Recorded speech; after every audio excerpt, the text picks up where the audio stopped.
Selamat pagi dan salam satu Indonesia. Namun sekali ucapkan ribuan terima kasih kepada Puan Pengurus Majlis, tuan-tuan, puan-puan yang hadir pada hari ini. Pada sebahagiannya saya melihat kepada air muka dan wajah yang tenang, merupakan jiwa pendidik yang memang saya sangat gemar sejak saya mengenal dalam sekolah.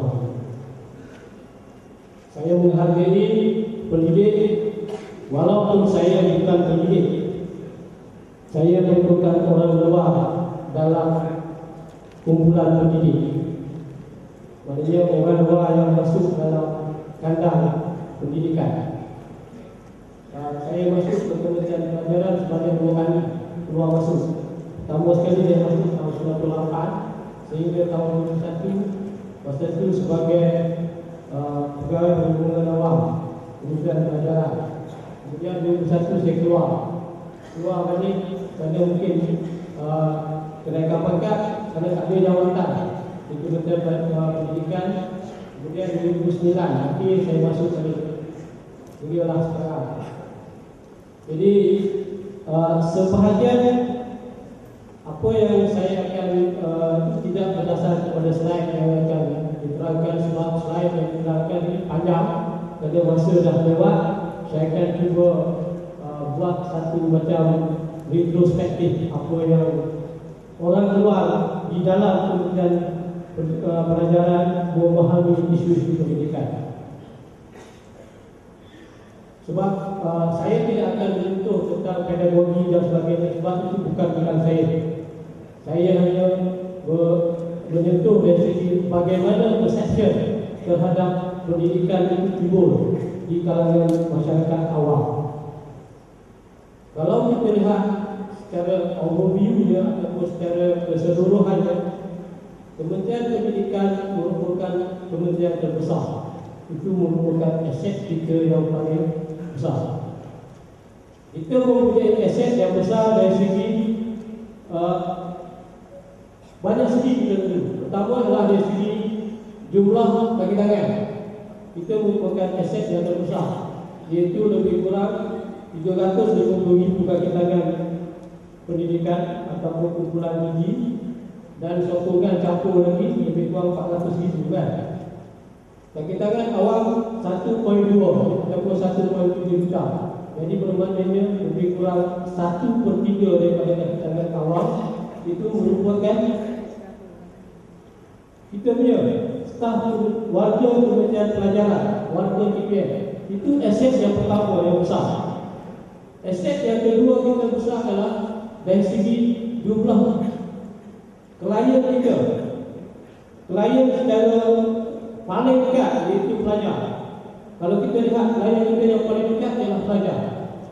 Pelajar kita ada 5.5 juta yang masih dalam sistem persekolahan, yang dah lepas kita tahu lah berapa banyak dah kita dah keluar. Maknanya itu aset yang merupakan tak ada orang lain boleh challenge kita. Itu kelebihan kita. Ketiga adalah aset kita yang terbesar ialah dari segi bangunan. Kalau kita lihat dari segi bangunan kita dalam rancangan Malaysia ke-9 misalnya, berapa banyak kita siapkan, yang sebelum ni berapa banyak kita siapkan. Jadi kalau kita tengok daripada umur 4 tahun ke atas sampai ke umur 19 tahun misalnya adalah dalam sistem kita. Contohnya kalau lah SBM itu 17 tahun, tapi kita masih ada matrikulasi kita lagi kan. Mana kita tolak lah politeknik kita dah, kita tolak. Maknanya sebab di sisi kita ada ramai tenaga yang kalau nak bergerak asgar yang boleh bergerak. Kalau dari segi strategi ni lah. Kemudian yang keempat kelebihan kita ialah kita diberi tanggungjawab sebagai aspirasi negara adalah untuk membina modal insan. Kita diberi tanggungjawab untuk membina dan juga menyediakan modal insan. Sekurang-kurangnya kita awal. Mungkin dari segi kemahiran kita tak berbeza, tetapi sekurang-kurangnya persediaan untuk memasuki pasaran kerja. Sekurang-kurangnya kalau dulu setakat SPM itu dah boleh digunakan guna pakai sebagai entry point kepada bidang pekerjaan. Tapi sekarang mungkin dah lebih kepada itu. Walaupun lebih kepada itu, peranan kita lagi penting juga kerana kita membuat preparation ke arah untuk yang lebih tinggi. Kalau kita tak ada, maknanya macam mana nak pergi industri? Kita lihat kepada situasi itu merupakan kelebihan-kelebihan kita. Kemudian dari segi peruntukan, kalau kita lihat setiap tahun berapa banyak peruntukan yang diberikan oleh kerajaan kepada sektor pendidikan. Kalau kita lihat bajet setiap tahun berapa banyak, kita merupakan peruntukan yang terbesar. Kalau banding dengan semua kementerian, kita merupakan hampir 20% daripada peruntukan bajet tahunan itu dicurahkan kepada sektor pelajaran. Bayangkanlah kita ada 26 kementerian, kita dapat 20% out of 190 bilion peruntukan yang setiap tahun. Dalam itu berapa banyak kita dapat? Itulah kita dapat satu peruntukan yang besar. Sebab ini saya akan bilik kepada isu-isu yang berlaku dan pelajaran yang membentuk persepsi awam sehingga menjadikan kita macam-macam. Lebih pada S2 lah. Kalau S2 itu ada macam-macam, kita pun lebih ragam daripada S2 tadi. Itu kita lihat kepada, saya tak akan pergi pada statistik ni. Mungkin ini kita hanya menunjukkan apa yang telah berjaya kita buat setakat ini dalam rancangan Malaysia ke-9, dalam rancangan Malaysia 10, apa yang kita nak pergi. Belum saya pergi kepada dasar-dasar yang terlibat. Okay, kalau kita lihat kepada saya terpaksa shortcut yang akan terlewat. Itu kelebihan kita. Walau bagaimanapun, dalam kelebihan itu ada juga kekurangan kita. Saya teringat pada satu forum Hari Guru yang pada baru-baru ini di Sarawak. Saya dapat satu ungkapan yang menarik. Dia kata sistem pendidikan kita ni secara keseluruhannya boleh dirumuskan dalam 4 perkataan, iaitu IT, drama sahih, matematik. Saya pun dulu-dulu saya terima juga IT, drama sahih, matematik sebab saya bukan pendidik. Orang luar yang masuk tak memahami isu pendidikan. Jadi bermaknanya saya adalah guru. Teach ialah kaedah mengajar, method. Drama sahih ialah murid. Manakala matematik itu hanya sebagai simbol kepada kurikulum atau subjek. Jadi daripada 4 ungkapan itu, saya dapat melihat kepada 4 ungkapan lain ataupun 4 perspektif lain yang telah membawa isu kepada Kementerian Pelajaran yang besar. Pertama saya tengok ialah kita melihat kepada isu infrastruktur. Kita mempunyai bangunan yang banyak, hampir 10,000 ataupun lebih. Kalau kita mempunyai bangunan yang banyak, bangunan sekolah, pusat sumber, pusat kegiatan guru dan sebagainya. Maknanya merupakan orang kementerian yang terbanyak mempunyai bangunan sendiri di Malaysia. Okay. Itu aset yang besar kan, yang kita mungkin lupa pandang ataupun terlupa nak memikirkan bahawa aset itu aset yang besar. Kadang-kadang sebab saya selalu gunakan analogi yang simple. Setiap hari saya selalu setiap hari 3 ataupun 2 kali satu hari saya lalu di Museum Negara. Tetapi saya tidak tahu apa berlaku dalam Museum Negara. Walaupun tiap-tiap hari saya melintasi Museum Negara. Saya cuma tahu jam di situ saja. Untuk menghala saya balik ke rumah, saya tahu jam dulu. Tetapi apa yang berlaku dalam Museum Negara, itulah. Begitu juga kita. Bila kita ada di dalam, kadang-kadang kita tidak memikirkan apa yang berlaku di dalam kita. kita memikirkan apa yang berlaku di luar. Itu perspektif ini saya nak bawa kerana dalam kehidupan kita, kadang-kadang kita terlalu memikirkan apa yang orang lain dapat, kita bandingkan, kita lupa apa yang kita dapat. Saya mengatakan demikian bukan saya nak menolong menjawab apa yang beliau kata dalam hari dulu ni, tetapi kerana kita melupakan bahawa ada yang beliau kata dalam sistem perjawatan kita, dalam sistem yang perjawatan yang diamalkan oleh Kementerian Pelajaran ini, ada skill yang tidak ada dalam mata awal yang lain. Tapi itu tak kita highlightkan. Yang kita highlightkan yang guru biasa bisingkan kerana kita tak dapat yang pekat, yang tua dapat dalam itu kan. Jadi heboh lah dalam blog. Saya lihat dalam blog pun makin hebat kata dan sebagainya. Tetapi kalau kita cuba memahami secara keseluruhan, kita memahami secara mikro ya, apa yang dikatakan, kita ada 5 kaedah kenaikan pangkat. Kalau tengokkan sistem, kita adakan 5 kenaikan pangkat. Pertama ialah kenaikan pangkat biasa, based on kekosongan. Itu memang diamalkan, ada dalam perkhidmatan awam yang lain. Yang kedua adalah KUP, kelas untuk penjaga. Kelas untuk penjaga pun sebahagian ini pun ada dalam perkhidmatan lain. Yang ketiga ialah cemerlang, berdasarkan kecemerlangan. Ini tak ada dalam perkhidmatan lain.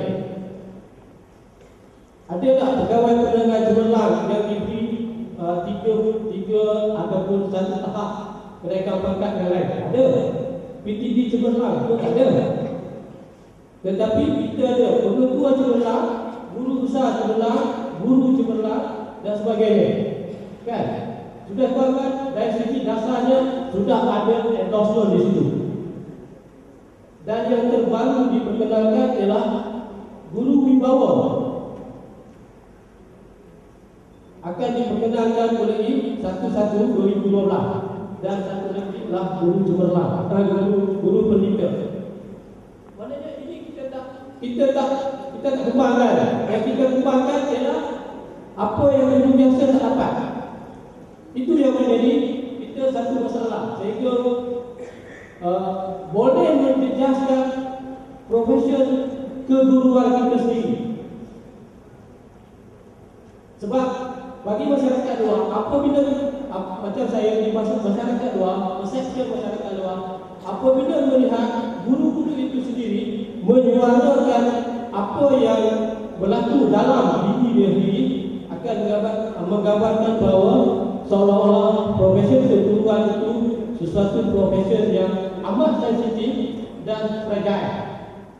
Itu pandangan persepsi yang timbul sekarang. Apabila saya bertemu dengan kumpulan bloggers, itulah kesimpulan saya dapat. Seolah-olah tak boleh sentuh guru, tak boleh sentuh profesion keguruan. Kerana apa? Kerana apabila disentuh sikit, buat itu terpaksalah masing-masing keluarkan pernyataan dan sebagainya. Itu menggambarkan satu situasi. Dan situasi itu menggambarkan persepsi. Kita kena ingat bahawa kita hidup dalam dunia sekarang, kita hidup dalam pelbagai persepsi. Kita tak boleh lagi persepsi macam-mana pun itu yang akan berlaku. Kita hidup dalam bayangan persepsi. Itu yang pertama kita lihat. Kalau kita lihat dari segi bangunan kita ni, okey, satu bangunan yang besar. Tapi apa yang berlaku dalam bangunan itu? Timbul masalah banyak kan? Isu yang banyak, isu masalah sekolah daim itu satu kan? Isu yang timbul. Sekolah daim kerana anak-anak sekolah kelas 2, maintenance yang kurang dan sebagainya. Itu satu perspektif isu. Okey. Perspektif isu yang lain adalah yang masih lagi belum kita boleh jawab. Yang belum kita boleh jawab, termasuk saya tak boleh jawab lagi, saya jawab sikit-sikit saja. Dan tuan-tuan sebagai golongan pendidik iaitu ada kenyataan mengatakan bahawa sistem pendidikan kita adalah ibarat tikus mamak. Siapa yang daripada kita boleh jawab isu mengatakan sebab dia kata terlalu cepat sangat perubahan-perubahan berlaku sehingga pelajar-pelajar sebagai tikus mamak dicuba dalam lab sekolah lah, dicuba dalam lab. Itu isu yang bermain dalam sekarang. Apabila kita melihat kepada bila berlaku saja perubahan, KSSR boleh berubah, dibuatkan, ada juga exception begitu timbul. PPSSI berubah kepada MPN, MBI pun itu juga timbul. Sewaktu tahun 80-an saya dulu pun itu juga timbul. Apabila nak ubah kepada 3M pun itu juga timbul. Dan kenyataan begitu. Sejauh manakah kita telah berjaya mengikis wasangka yang melampau ini. Sama kerana kita pendidik ataupun dalam kalangan pendidik kita harus menjawab isu ini. Kita harus menjawab kerana ini profesi kita. Kan? Kita harus menjawab bahawa perubahan yang berlaku tidak begitu drastik. Siapa kata drastik? Tak drastik kan? Perubahan kita adalah perubahan bertahap. Kalau kita tengok bagaimana kita nak implementkan, laksanakan KSSR, kita pun bertahap. Bukan terus ropak semua sistem. Revolusi, kita tak kata revolusi, kita kata transformasi. Itu pun harus kita faham antara konsep transformasi, revolusi dan reformasi. Kita kena faham konsep-konsep itu. Kerana konsep-konsep inilah yang dimainkan di dalam masyarakat sehingga menyebabkan kadang-kadang kita lupa siapa kita. Kita sendiri larut dalam isu masyarakat yang disengaja diambil-ambilkan. Kita tak boleh mempertahankan diri kita. Itu dari segi sistem. Apabila isu berlenggang dalam masyarakat, isu sistem dalam masyarakat pun, sistem pendidikan juga selalu dipersoalkan. Saya rasa isu yang paling banyak dan orang paling banyak cakap ialah pendidikan. Semua orang cakap pendidikan, walaupun orang itu bukan ada anak di sekolah tu. Macam saya dah hampir dah tak ada anak di sekolah. Jadi saya terpaksa cakap pendidikan juga, walaupun saya bukan pendidik.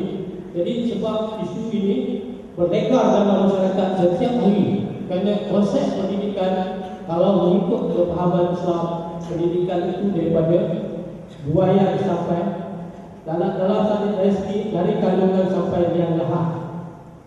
Konsep pendidikan itu, konsep tarbiyah itu adalah konsep yang sepanjang hayat.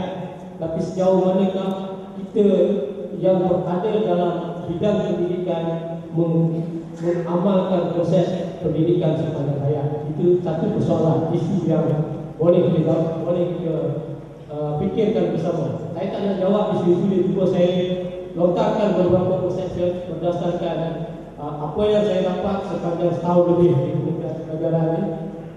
Apa yang saya monitor dari segi ini pun kita lihat dari segi saya dapat macam-macam dia. Ini contoh-contoh yang kita dapat. Okey. Kemudian dari segi murid, apabila kita memperkenalkan KSSR baru ini, apa yang besar dalam dari segi murid berlaku? Pertama ialah kita melihat bahawa ketika kita nak take off, sebelum kita take off kepada KSSR, berlaku isu buang bayi, kan?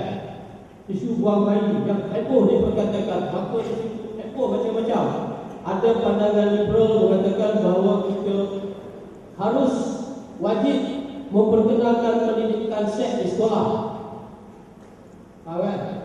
Pendidikan seks di sekolah masing-masing. Orang yang bercakap, termasuklah pensyarah pendidikan yang bercakap. Orang yang mengkaji isu-isu remaja pun bercakap. Maka menteri pun bercakap. Wajib dilaksanakan seawal mungkin. Tokoh-tokoh agama pun marah. Bukan pendidikan seks yang dipentingkan, orang kata yang dipentingkan adalah pendidikan adab. Berlakulah les itu kan. Tapi nasib baik belum lagi berperang. Hanya clash dari sisi pendapat saja. Itu walaupun clash dari sisi pendapat ini sudah membawa kepada perbezaan yang kalau kita tak boleh rapatkan kurang ini akan menjadikan adalah kumpulan otot kepada mental physical. Kita tahu berbagai istilah akan timbul lagi. Ini perang istilah itu satu hal juga yang kita harus memikirkan, kerana perang istilah ini akan membawa kepada perception. Kalau kita lihat juga dalam rancangan dalam kalangan guru, saya dah sebut sikit sebanyak, guru tak susah nak disentuh. Dari segi sentuh, dari segi profesional pun susah nak disentuh. Kalau ada yang dicuba buat perubahan tu, dia marah. Tetapi tak buat perubahan pun, dia marah. Itu di mana kedudukan itu? Apabila mengatakan bahawa dasar dibuat, mengatakan guru mestilah ikut mengajar, ikut option, maka timbullah konsep deployment dan sebagainya. Bila nak dibuat deployment, macam-macam lah berlaku pula masalah, isu pula. Guru menentang kerana kena tukar. Dia pun membuat perkiraan ekonomi. Kononnya kalau dia tukar, dia terpaksa berjalan 80 km satu hari, pergi balik 160 km, ini membebankan dan sebagainya. Itu common lah, common isu-isu universal dalam pendidikan yang kami terima. Jadi saya memikirkan bagaimana isu ini begitu kuat dipertahankan oleh guru-guru. Fikirkan, sedangkan perbezaan dengan kaki tangan awam, dia tidak ada right to say saya tak mau buka. Sebab saya sendiri pun tukar macam-macam. Berapa kali kita tukar lah, berapa negeri tukar. Kerana selagi saya berkhidmat dengan perkhidmatan awam, saya kena obey kepada rule and procedure. Kalau bos saya kata kena tukar, saya pun tukarlah besok. Cuma mungkin saya tidak tanggung paling tinggi sebulan lagi. Itu saja. Tapi tetap pergi. Walaupun terpaksa berjawab, walaupun masalah saya di Terengganu, saya pulang. Terengganu Morodo, saya seorang 4 tahun. Tak ada pun saya timbul kata masalah itu dan sebagainya. Memikirkan masalah pesan psikologi dan sebagainya. Kadang-kadang dalam waktu berjauhan kita more kritis. Kalau sanggup terima cabaran, kalau tak sanggup terima cabaran, kita tidak akan kritis. Sebab saya mengatakan demikian, sewaktu saya berada di Terengganu 4 tahun, hampir 4 tahun, saya boleh buat 3 buku. Tapi apabila saya dah ada di Kuala Lumpur, dah 2 tahun lebih, 2007 sampai sekarang, belum lagi lahir satu buku. Jadi bermaknanya kita bukan bermakna tanggungjawab saya terhadap keluarga, tak ada kan? Maknanya tak ada. Tapi saya lebih banyak masa yang boleh saya spend untuk mengembangkan minat dan hobi saya. Itu. Cuma apabila saya di Kuala Lumpur, saya lebih banyak menghabiskan masa dalam perjalanan membaca buku.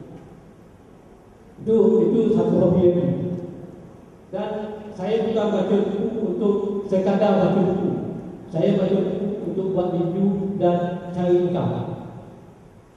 Kerana itu perspektif yang saya nampak yang boleh membantu saya dan tak mengganggu orang lain. Saya menghabiskan masa saya.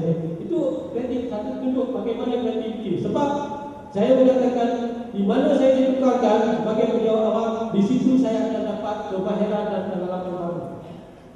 Saya gunakan itu. Tapi kalau kita menganggap ditukar ke situ menimbulkan masalah keluarga, masalah 100,000 satu masalah, sampai bila kita takkan selesai. Karier development kita tidak akan berkembang. Pemikiran kita tidak akan berkembang. Sebab itu kadang-kadang saya fikir, sebab saya mempunyai saudara-saudara yang ramai, lebih kurang 10 orang, 9 adalah guru. Saya seorang bakal guru. Jadi adik-adik saya semua tinggi. Bila balik ke sekolah, kami berkumpul semua cakap guru. Saya kata boring kalau cakap guru apa lagi. Bukan bermakna yang tidak associate, tapi sebab dahlah bertiga berhadapan dengan masalah-masalah dalam hal ini kan. Jadi sekitar saya kata saya lagi politis. Dan dalam keadaan itu kita dapat bahawa kadang-kadang saya challenge saya kata you must go to somewhere else to get experience. After that mungkin dekat Limited kau balik Kelantan tak apalah, balik tak ada masalah. Saya kata saya yang dekat Limited pun tak balik ke Kelantan ini, tak ada masalah. Saya kata dia dah berapa puluh tahun, hampir 30 tahun servis dalam kerajaan, sebahagian besar contoh, tak ada masalah apa. Saya kata nak balik Kelantan pun nak pension pun rasa takut nak balik. Because kita telah ada budaya baru yang kita timbul di sini kan. Kita dah membesar di sini, dah berkembang, pengalaman kita di sini. Dah takut balik kampung. Memang siapa yang pernah duduk baru lama tanya dia pension nak balik kampung kan tak balik kampung. Ramai kata anak-anak tak nak balik. Tapi atas dasar anak tadi kata, tapi bahagia dia sendiri pun tak mau. Itu satu contoh. Okey, kalau kita lihat isu-isu yang melekat ini, kalau kita kumpulkan isu-isu, saya akan pergi kepada isu-isu yang sepanjang 2010. Ini bukan isu rekaan. Isu ini adalah aduan-aduan yang kita terima, yang kita compile, UKK compile. Sebahagian daripada tugas UKK adalah menyelaraskan aduan. Kalau kita tengok bentuk aduan ini, Kementerian Pelajaran merupakan salah satu kementerian yang tertinggi mendapat aduan setiap tahun. Kalau kita lihat kan, itu senario yang berlaku. Okey, kalau kita lihat kepada ini, saya dah jelaskan sebab saya dah bagi peluang kepada yang core business profession itu lebih luas. Okey, kalau kita lihat dari segi analisis ini pun kita dapat membayangkan bahawa apa yang berlaku, apa yang besar dalam aduan-aduan yang berlaku di Kementerian Pelajaran. Okey, saya akan membicarakan mungkin kalau itu saya akan letakkan dalam website dan tuan-tuan boleh akses lah. Okey, faktor-faktor yang berkembang itu aduan. Kalau kita lihat faktor manusia, faktor teknologi, faktor proses dan prosedur. Ini pun itu. Okey, faktor teknologi, faktor proses. Jadi itu sebahagian saya menghubungi saya. Cuma dalam keadaan itu saya cuba mengingatkan kepada tuan-tuan dan puan-puan, walaupun selagi kita dalam profession, kita mestilah memahami apa tanggungjawab kita, apa peranan kita, peranan wajib dan peranan sunat. Tapi apa yang berlaku sekarang adalah sebahagian daripada kita hanya lebih memikirkan peranan sunat daripada peranan wajib. Apa maksud ini? Kalau kita kata kita sebagai orang Islam, sembahyang wajiblah 5 waktu sehari semalam kan? Itu wajib kita buat. Kalau kita tak buat itu dosa. Tapi peranan sunat ialah sembahyang sunat dan sebagainya kan? Itu sembahyang. Kalau kita tak buat tak dosa. Kalau kita buat dapat pahala. Tapi kecenderungan yang berlaku sekarang ialah dalam profession perguruan perception. Ini adalah perception. Perception daripada masyarakat luar adalah mengatakan, bukan kita nak tuduh, tapi ini perception daripada masyarakat luar. Apabila kita berada di luar kawasan sekolah, kita berada di luar kawasan sekolah, kita melaksanakan tanggungjawab yang sunat itu lebih baik daripada tanggungjawab sekolah. Itu perception. Saya ni kadang-kadang saya test juga. Saya test juga waktu anak saya ada di sekolah. Di sekolah saya tanya dia, balik saya tanya dia macam mana cikgu mengajar apa semua. Kemudian saya tanya dia, bila balik dia pergi kelas tuition. Macam mana kelas tuition? siapa yang ngajar? Cikgu sekolah dia juga yang ngajar. Tapi dia kata dia ngajar, dia ngajar sungguh-sungguh lah. Walaupun ini satu kes, tetapi kes ini sudah membesar dalam masyarakat dan kita takut besok nanti apabila kita berkenalkan mewajibkan pelajaran sejarah sebagai mata pelajaran wajib di USPM, maka akan timbullah kelas-kelas jurusan sejarah yang lebih besar, kan? Lihat ini yang akan berlaku. Itu satu perkara yang kita timbul. Jadi secara kesimpulannya, saya melihat kepada aset yang ada kepada kita. Kalau kita perkuatkan aset kita, kalau kita pertahankan aset kita, kalau kita perkemaskan aset kita, kita menunjukkan kesatuan yang jelas, insyaAllah kita akan menjadi sesuatu yang lebih baik dan bermakna dalam membentuk badan besar negara. Sebab kita kena lihat bahawa peranan kita bukan hanya sekadar di sekolah. Peranan kita di luar sekolah pun berarti. Itu cikgu. Kalau cikgu buat di luar sekolah macam itu, apa yang kita buat?